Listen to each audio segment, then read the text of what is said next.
पिछले 5 बार के चुनाव में लगभग उन्होंने बिहार आने का काम किया और 200 से भी ज़्यादा भाषणें उन्होंने दिए। वो अपने खुद के ही भाषणों को 200 भाषणों को देखेंगे तो उनको बिहार आने में शर्म लगेगा। क्या क्या बिहार के लोगों से उन्होंने वादा नहीं किया। नंबर 1 स्टेट बना देंगे, 11 साल से आप प्रधानमंत्री हैं। ऐसे सैकड़ों वादे अगर प्रधानमंत्री अपने 200 रैलियों की भाषणों को अगर सुने तो बिहार आने में उनको शर्म लगेगा कि बोले क्या। परिवारवाद को लेकर के गाली देते हैं, लेकिन उनके अलायंस में सब परिवारवादी भरे हैं, उनके पार्टी में सब परिवारवादी हैं। बिहार की एनडीए सरकार में 50% जो मंत्री हैं वो परिवारवादी हैं। चिराग पासवान जी को देख लें, जीतन राम मांझी जी को देख लें, सम्राट चौधरी को देख लें और तीनों जमाई को माला पहना दें।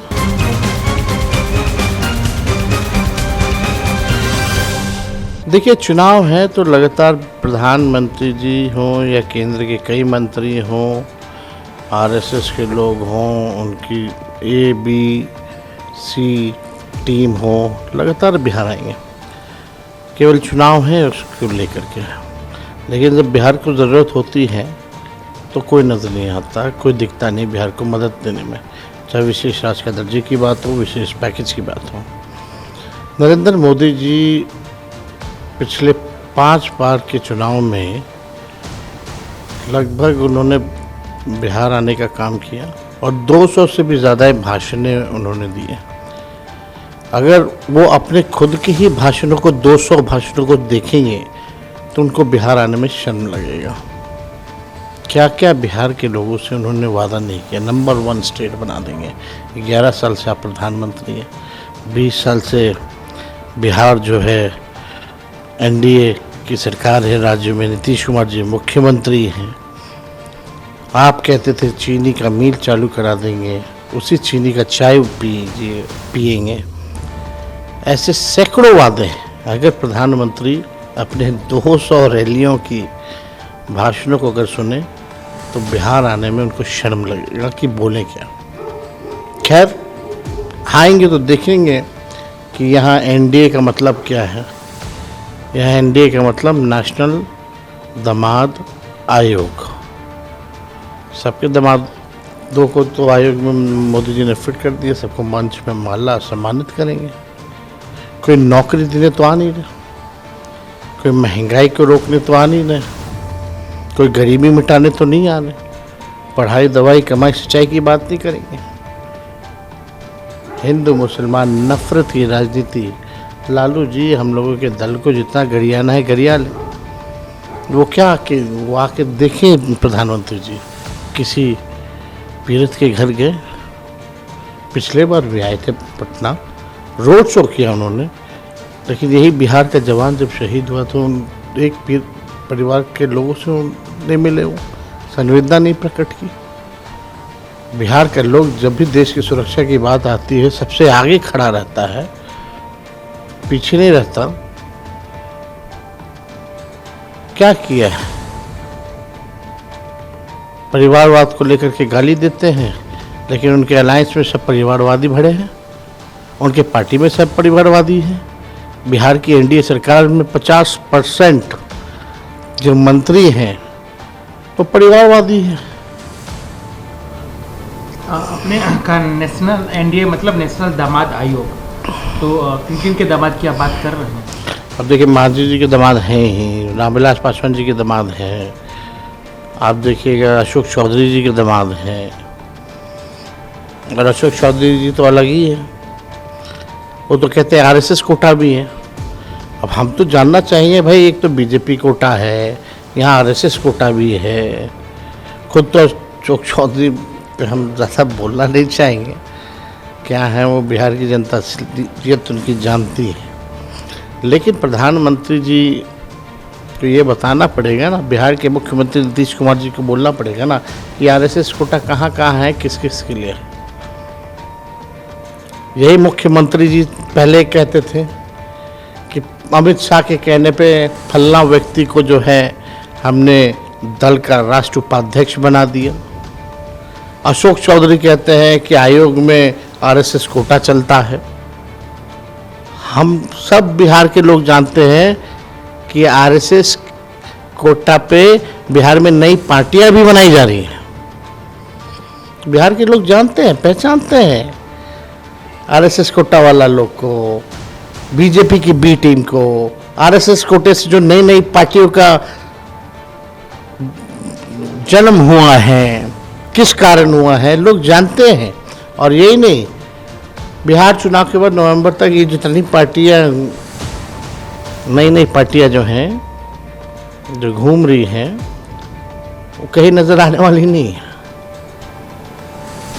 आप उनके दामाद पे सवाल कर रहे हैं चौधरी जी के, लेकिन उनका कहना है कि हमारा दामाद जो है बहुत पढ़ा लिखा है, ऐसे लोगों को जाना चाहिए। तो सवाल ये भी उठता है कि नहीं। पढ़े लिखे हैं।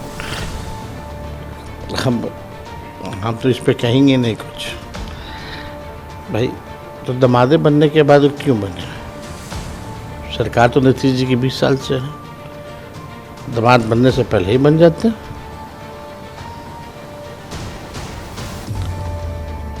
होगा ना, या दोनों बात कहते हैं, काबिल भी है और कोटा भी चलता है।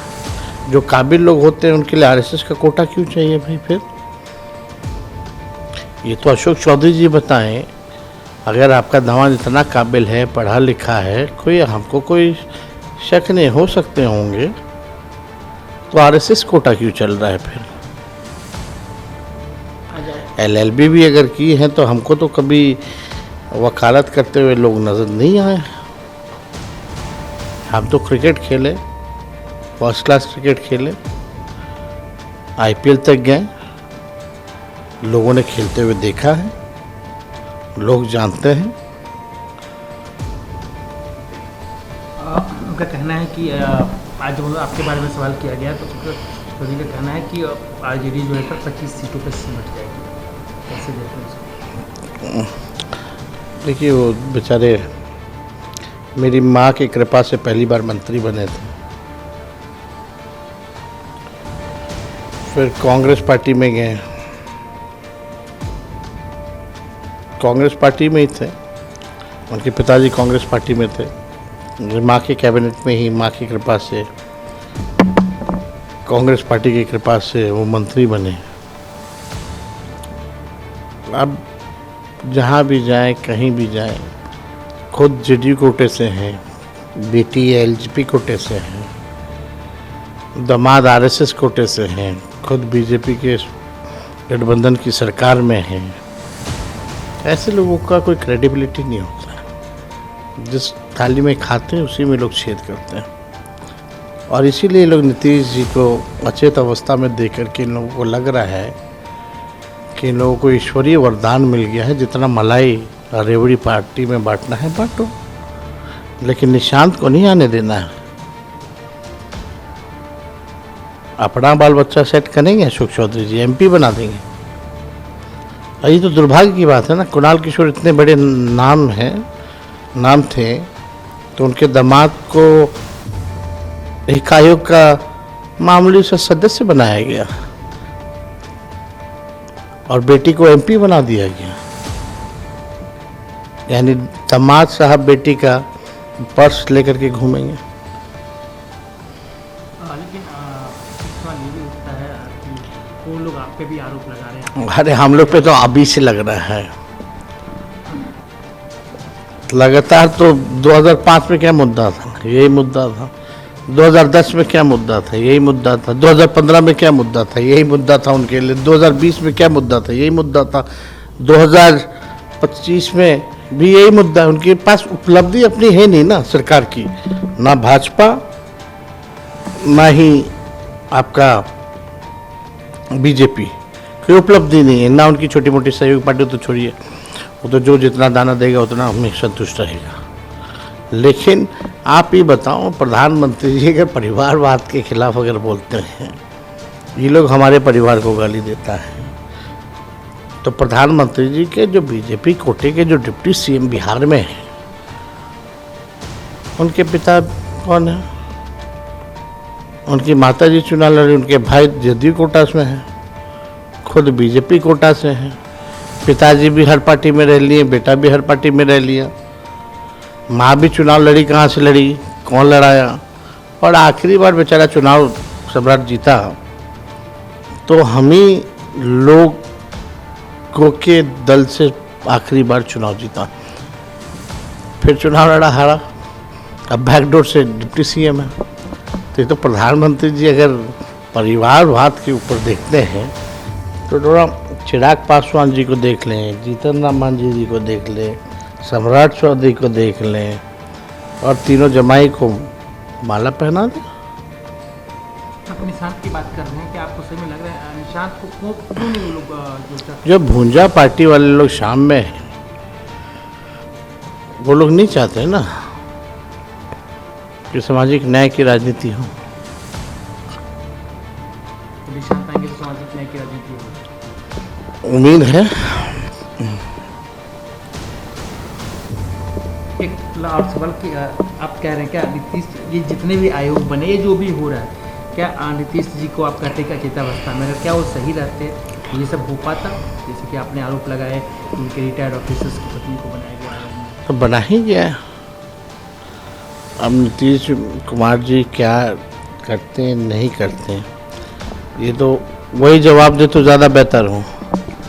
अगर भाजपा के लोग या उन एनडीए के लोग अगर उनको सीएम प्रोजेक्ट कर रहे हैं, हालांकि चुनाव के बाद कंटिन्यू नहीं करेंगे, उनके नेतृत्व में लड़ने की बात आ रही है, तो नेतृत्वकर्ता को सामने आना चाहिए। नेता विरोधी दल या और कोई बातें अगर कही जा रही हैं तो स्पष्ट करना चाहिए कि क्या बात है। अगर उस सामने आकर के चीज़ों को स्पष्ट नहीं करेंगे तो आप समझ जाइए स्थिति ठीक नहीं है और 14 करोड़ बिहारियों की जो फ्यूचर का सवाल है, जो भविष्य है, वो सुरक्षित हाथों में नहीं है। तो उनको आगे स्पष्ट करना चाहिए।